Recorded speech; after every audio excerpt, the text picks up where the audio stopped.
Hey, everybody, welcome to Mid America Dirt. I am super excited to be joined by Kate Dillon, Mr. Steve Hendren, um, Crate Insider, and Hendren Racing Engines. That's really cool to have you guys on here. I guess it's Hendren Crate Racing Engines. What is it, Steve?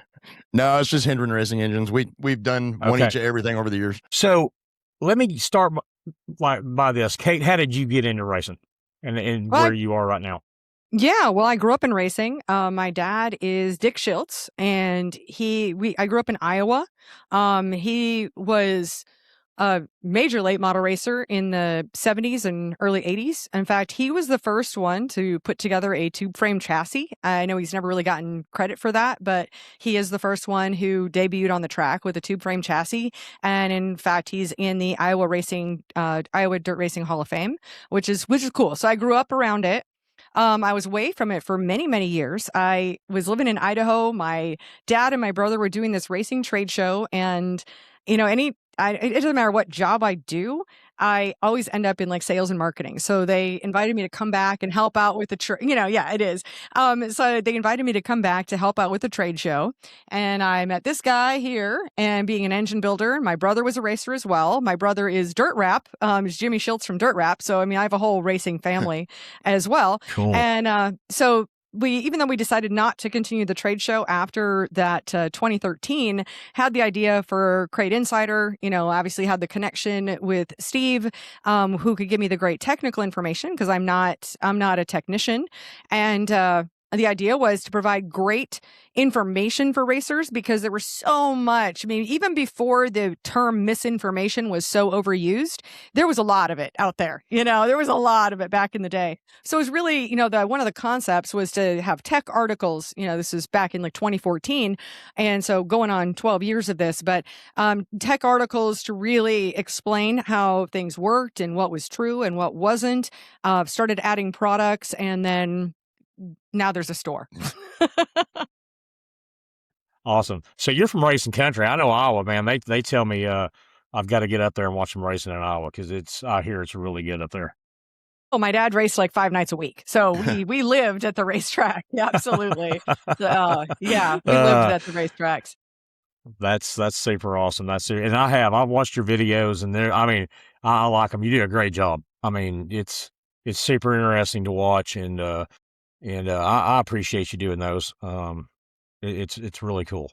Really cool. Well, and I'll tell you why. So I went to a digital marketing conference back in like 2015, and there was a remark that like Mark Zuckerberg had said that like 80% of the internet is going to be video by 2020 or some crazy stat. Don't quote me on that, but I come back from this conference. I'm like, we need video. We need video. And so I went to Steve, and he's like, hell no, I'm not getting on video. And so if I wanted video, then the only way to do it was for me to get in front of the camera. And I was so scared, but I did it anyway. And a big reason for that, too, is I remember asking him one time, I was like, dude, why do none of these parts come with instructions? And his answer was, well, everybody knows how to do that. And I was like, well, dude, I don't know how to do that. So no, not everybody knows how to do that. And I always figure that there's that 19-year-old guy in the stands who didn't grow up in racing and doesn't have that background knowledge or somebody to lean on.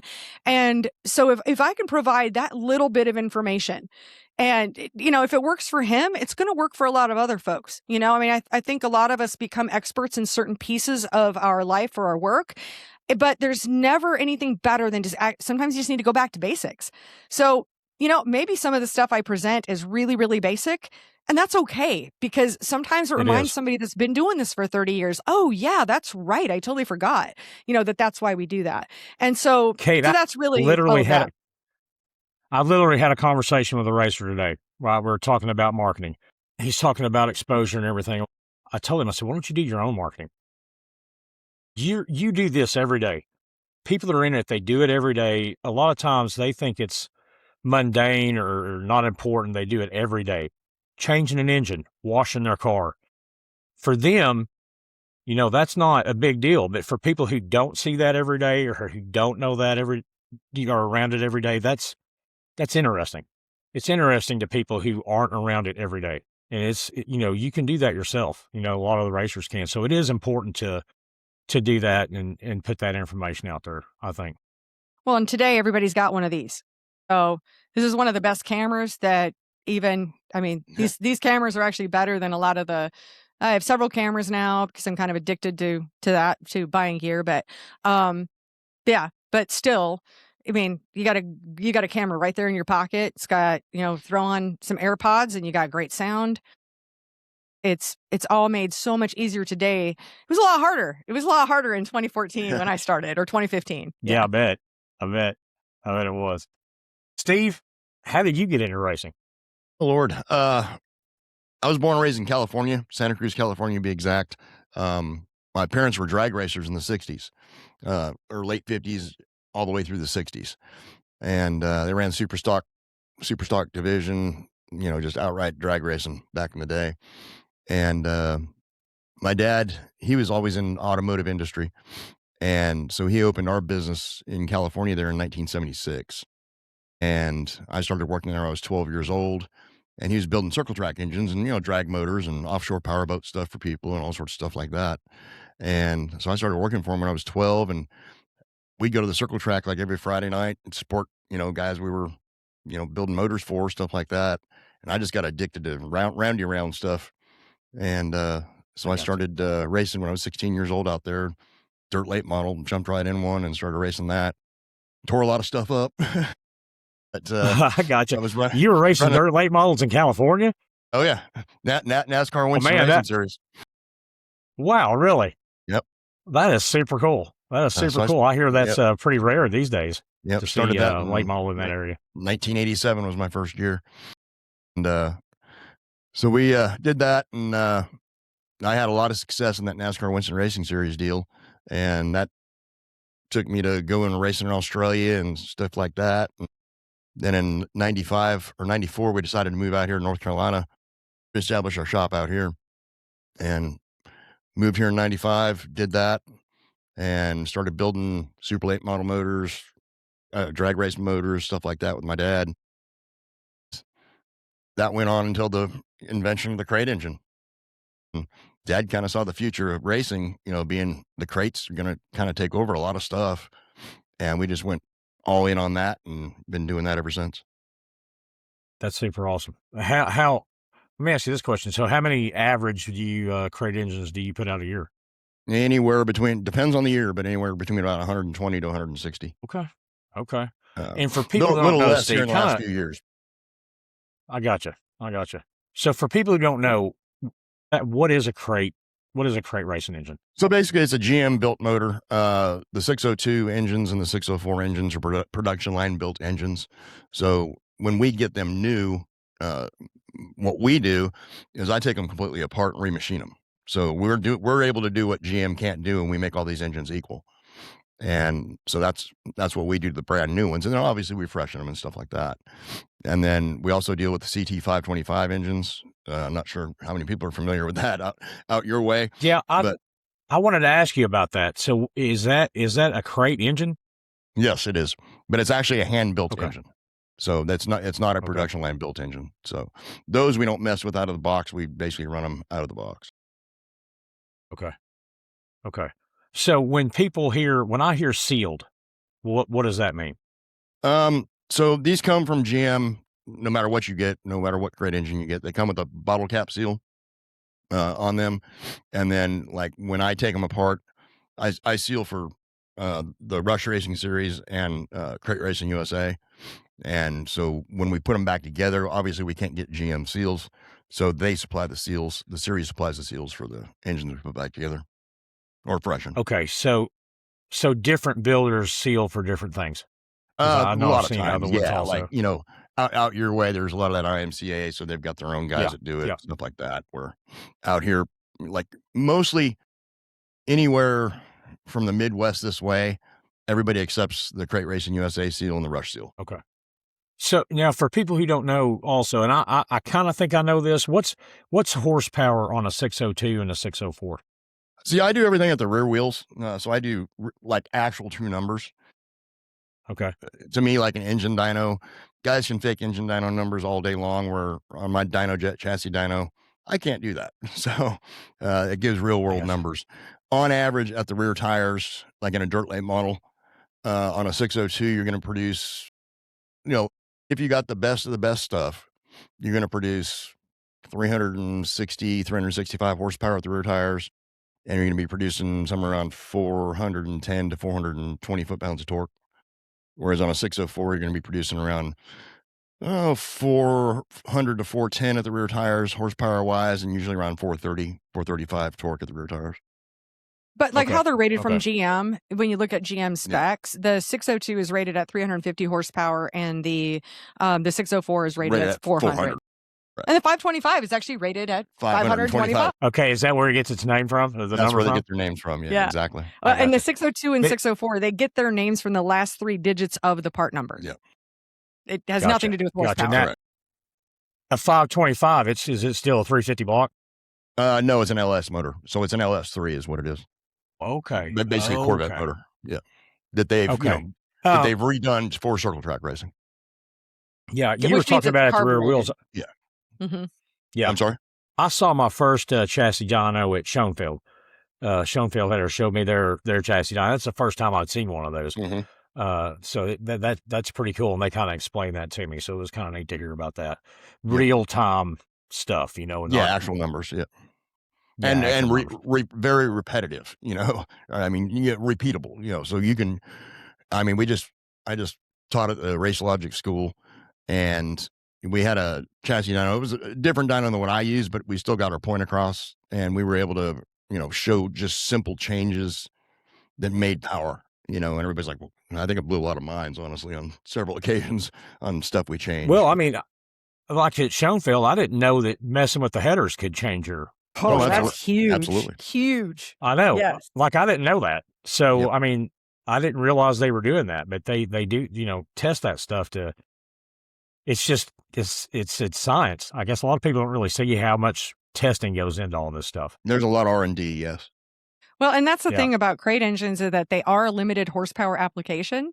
So the purpose of Crate Insider is we're, always trying to find we want to cross every T and dot every I and find every tiny little ounce that we can get out of these things. Most everything nowadays, like, if I blueprint your engine first, let's say, it's going to produce X amount of power. It's always going to produce X amount of power. And so is the next guy. So the difference nowadays is in bolt-on stuff, oils, air filters, just you name it. There's a lot of anything bolt-on, headers, like you were talking about. All that stuff makes a difference. Yeah. And Yeah. we've Let me researched ask you all this. that, so. I got you. Let me ask you this question. Now, word on the street is that those blocks are going to stop coming. Is that true? No, that's false. I got a call from Hendren Chevrolet yesterday, and the blocks are coming available again. Of course, they're going to be a substantial price increase. What else isn't nowadays? That's not surprising at all. And last year I did actually did an interview with James Bloss, who's in charge of that division of GM. And so I was able to publish that interview because there's honestly the rumor every year is that crate engines are coming to an end. GM's not going to make them anymore. Yep. This has been going on for years and years. And his predecessor was Bill Martins. And so I would go to PRI every year and I would interview Bill and be like, okay, I'm going to ask the same question. Stop the rumors. Yep. Is this true? And he, once again, he'd be like, no, it's not true. And James, like when I talked to him last year, he was like, well, I've been a GM a long time and I want to actually retire from this division. So it is in every bit of, I have every stake in this game right here to keep these engines going because this is what I want to do. That's awesome. Yeah. Well, hey, not only am I learning stuff today, you're giving me relief because I was actually kind of worried about that. And I know probably some other folks were too. So that's good to hear. That's good to hear because it's important. It's an important thing. And what would you do, Steve, if that happened? What would you do if those blocks stopped coming? Go back to doing open motors probably. But I gotcha. I mean, can you use a different? I've got options when it comes to that because, like I said, we've done a lot of stuff, a lot of different stuff. Gotcha. So, does Ford or anybody else they don't do that kind of program? Ford had a crate engine program. I don't know if they still do or not because nothing around me allows you to run a Ford other than maybe some asphalt stuff. Right. Okay. Yeah, and I All called right. them So when I started that Crate Insider, and he looked at my website and said, "Well, it looks like you're light on content. I don't think I'm interested in working with you." So I said, "Okay." Guys at Ford. wow. Okay. We'll see you guys later. This. Yeah, exactly. Well, I mean, and GM, it's just, hey, I want to be equal opportunity, right? But Gotcha. GM was I gotcha. interested and it's the predominant, obviously it's the predominant leader, especially in the dirt In market. race. Yeah. Yes, in dirt racing. Yeah. Period. Yeah. I've asked guys, why am I not seeing Mopar engines around? Personally, my personal vehicles are all Dodge. I mean, I got Dodge trucks, always have since I was a little kid. My family always were Dodge people, and you just don't see it for some reason. I don't know. I guess because the parts aren't as readily available, or something. I don't know. I don't think Dodge had any interest in doing it, honestly. In the beginning, I think they were more concentrating on bringing back muscle cars and doing stuff like that at the time. Well, it's Yeah. a bigger market. Yeah, it's a bigger market. Your hot rod streets rods is just going to be a much, much larger customer base than, I mean, I think this version of racing is like 1% of the 1%, you Yeah. know? So, if they Right. were doing a market study, that it just wouldn't have, No. I mean, I can understand why they Yeah. would shied away from that. Yeah. And I GM was went all having a in on it. conversation. Well, that's good. I was having a conversation with somebody the other day, but you were talking about how small the market is. We're inside this world, right? It seems really big. Step outside of this dirt racing world, and it is really small. I mean, you see how many people don't know what I have people drive by tracks right here, some of the nicest tracks in the country, and they don't even know what happens there. Exactly. It's crazy. But I'm I like, also thought, you drive by Arrowhead Speedway and you know what's going on there. It's one of the nicest tracks in the country. I mean, that's crazy. I mean, it is. It's a small niche. It really is. it is, Kate, but it is so interesting how it touches so many people because, when people ask what I do when I tell them I sell race car parts, it's like, I would say 9 out of 10 people. I mean, you got to put some kind of number to it, but a large majority of people will have some type of connection. Like, oh Yes. yeah, my grandpa used to go to the races, or my uncle used to have a whatever. I mean, just fill in the blank. So it is interesting how just overall racing has touched so many people.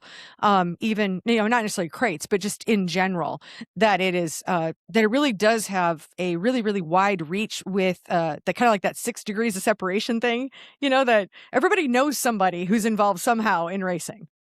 Well, I guess especially They do. here. I am in North Carolina after all. Yeah, you guys are. You're in all kind of racing country over there. For sure. Yes. Kate, tell me about Crate Insider. Tell everybody about it. What do you do? What is it? And tell them how they could benefit from it. Well, I sell race car parts, and I sell race car parts specifically for the 602s, 604s, and 525s. I would guess that like a large majority of the things I sell here would probably work on any small block Chevy, to be real honest about it. But what I do also do is I'm very specific in my product descriptions. Like I'll say spark plugs for a 602 or a 604. And the whole idea was that I'm not trying to be every performance part that exists for every kind of car ever. Just if you are a racer who has a crate engine, you can be assured that if you shop at Crate Insider, that everything, you don't have to trip over the go-kart parts. You don't have to trip over, wonder if something is really meant for a super late model or a 67 Mustang. You don't have to worry about any of that. You can know that literally everything that I sell here, while it may work for other things, that it'll work for your application. So it gives that peace of mind. And there's also that personal service, whether it's me or Tori or Jonathan. There's 3 of us that work here in the shop, and that we all answer the phone and we do our best. None of us are mechanics. I'm just gonna be real. Jonathan can do things, but I'm not a mechanic. We do our best to answer questions. A lot of them are repeatable, and then as part of that, I represent over 70 manufacturers. We've got, 800 and something products in the shelves here.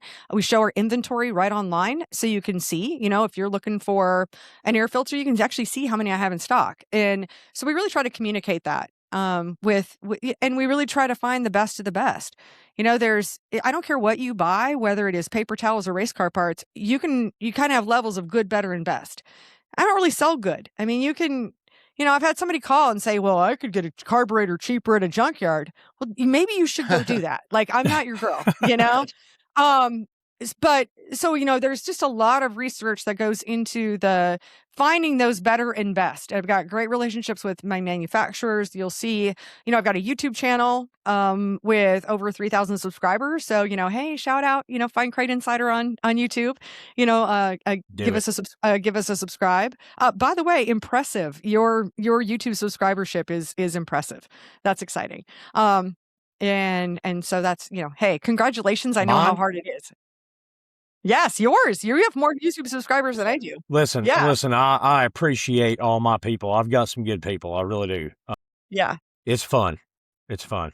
It really is. I just started this for a hobby, y'all. I'm just a regular fan. Started this for a hobby to have something to do, and it's got kind of almost more than a hobby. But it's fun. It's fun. I mean, I'm doing what I love, talking about what I love watching, and the great thing about this is all the awesome people I've met. Racing has lots of awesome people. Mm-hmm. I mean, wow, what a great bunch of folks I've met and talked to. It's really, I'm blessed. I really am. Mm-hmm. That's awesome. But great for you. So tell people where is crateinsider.com. That's the website. Is that right? In your YouTube channel again, and I'll link all this so everybody can go find it. What's the YouTube channel? I think it's Crate Insider Tech, if I'm not mistaken. But you can just look up Crate Insider and you'll get there from there. Crateinsider.com. You could always scroll to the bottom. It'll be links to all of our social channels. Of course, we're on Facebook, Instagram, YouTube, and TikTok. Now, I don't go to TikTok because people are mean over there sometimes. So I don't want to go over there or watch the comments, and otherwise it just hurts my own feelings. So that's a different experience for me. Like I don't go to X because I think X is hateful and mean. So I like TikTok. I've got it set up just like I want it, where it's just all racing stuff when I open it up. Yeah. No, that's great. So Tori handles all of that, which is fantastic. And I'm not really over on X much. I've just found that our market has never really grabbed onto that. It's more, maybe more in the sprint car side, maybe a little in the super late models, NASCAR. But for that, crate circle track market, I just haven't ever seen, I just haven't seen the involvement over there. And we do have an email list as well. And so we send out a weekly email. It'll highlight whatever video I have for the week and some of our top products and just kind of keeps us in the loop. Okay. And I'll link all that so everybody can find it in the description of the video. And definitely you guys get over to Crate Insider and check that out. Watch those videos. I mean, that's how I came across you. So that's pretty cool. Pretty cool. Yeah, it's a big piece of Crate Insider. That is my job. Yeah, make videos and order products and keep the ship moving forward here. Yeah. Well, I saw something on Crate Insider actually this afternoon. I looked, and it was an interview with you, Steve, about rebuilding these crate engines. So tell us, how much does it cost to rebuild one of these things if you have to rebuild it? Unfortunately, it's gone up here recently. It's on average like a 602. If I'm freshening one, blueprinting at the same time, you're looking right around $3,900 roughly. And then on a 604, you're looking closer to about $4,100. Okay. And is that because of parts? Is the parts get more expensive? Yeah. I mean, I don't know. I don't want to be too critical, but the stupid stuff like, gasket sets have doubled in price in the last 3 years. And, you look at how they're shipped now and everything's individually wrapped and, in the box and all that crazy stuff. So whoever's supplying this stuff to GM is charging them for individually wrapping stuff and just craziness. And, but yeah, a lot of stuff's gone up and, I wish it hadn't, but I guess, well, I don't want to get political. Over the last 6 years, it's been a bit rough. Yeah, I think everybody's gonna know what you're talking about. But so I talked to Vic Hill, right, and he was saying crankshafts, are a big expense. So I was telling somebody, well, I'm gonna have to find whoever builds these crankshafts and talk to them and find out what's going on. I want to get to the bottom of this. Yeah. But so if you said it's going up, or the price of the actual engines going up? Yeah, the price of the engine's gone up dramatically as well. I think, I probably can't say prices over I wouldn't do it on just so the it's yeah. on the podcast, but I mean, it's gone up like a 604 has gone up I roughly gotcha. $2,000 in the last 4 years, Gotcha. and Yeah. or maybe closer to 3 now. 602's gone up from about $2,000-3,000 as well. Same with the Yeah. 525s. Man, I don't know. I mean, I guess you expect things to get more expensive as time goes along, just in general. But We do, yeah. Well, I mean, the it COVID seems thing really, I mean, sorry to say that word, whoops. The thing really affected a yeah, lot. I mean, with you had supply chain crunches, you then had inflation, especially with housing inflation. Yep. This is just I'm just being economic. I'm not being political here. Just you had those pieces, and so now if you're paying employees, they've got to be able to afford to pay the rent. Exactly. So you have to pay them more. So if you have to pay your employees more, then you also have to charge your customers more. And I think it just escalated from there.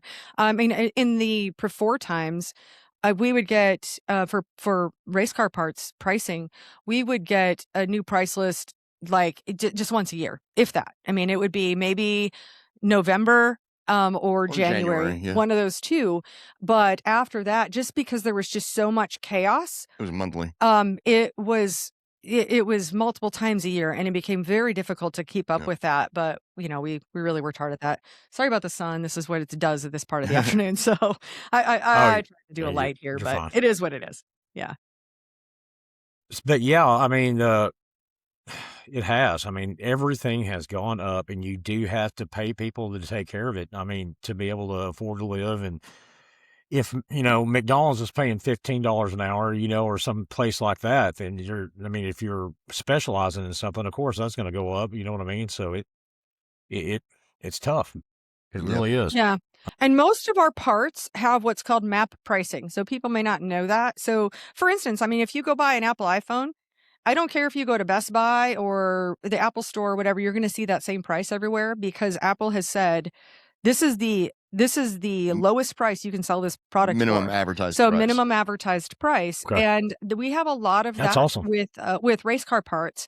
So when you start looking around, I mean, obviously you can do a little bit of arbitrage here and there. Like if it's one company may have not updated their price list quite yet, but I mean it is very possible. Manufacturers have really strict policies that if you don't follow and adhere to their MAP pricing, that they can cut you off. So, I mean, there's some major implications if Okay. you don't follow the rules, because, obviously well, just like with anything, there can be a race to the bottom where people are trying to have the cheapest price to get the, best part of the market Yeah. share. But, it takes a big risk and, you could risk like losing that dealership altogether. So that is a risk Gotcha. that, obviously I don't want to take. I want to just charge people fairly. I don't ever try to overcharge people, but sometimes the prices are the prices. And Mhm. that's one reason why we don't advertise engine prices online at all. I don't at all. Mhm. But I can tell people, give me a call and I can usually beat the price of anywhere else you're going to try to buy it. Yeah, you're just not going to put it I'm just online. not going to put it online. And that'll be, I of course, gotcha. wrapped up with your labor. Correct. So, Yeah. so Exactly. there's like you have another Exactly. way. Yeah. Yeah. I don't have labor. Yeah. Okay. I just sell parts. I gotcha. So Steve, how do people contact you and find your racing engines? I prefer people call, honestly. Okay. My number is 828-286-0780. I'm usually the guy that answers the phone, so you're talking directly to me usually. If I'm not there, then my brother or my son Alex works there, and either one of them can answer any questions or help anybody. Either that or by email. I've had issues with Facebook Messenger, so I never get notifications anymore, so it's better to really either email me or call me. It messes with me a lot too. Yeah. I don't know why. Same. Yeah. Yes. But I'll put that in there also in the description so people can find that and get a hold of you if they want to get themselves a premier crate racing engine. Absolutely. There you go. Absolutely. Guys, I appreciate y'all coming on here. I really do. This has been super fun. It's been super interesting for me to hear a part of this. I wish we had more time, but hopefully I can get you guys on here again at some point Oh, absolutely. and get an update on how everything's going. And I appreciate it. This has been super cool. Thanks for coming on. I really appreciate it. Yeah, it's been a pleasure. Yeah, thank you so much for the opportunity. And hello to your whole audience. Yeah. All right. Thank you, guys. I appreciate it. Thank you, man. Yep. See ya.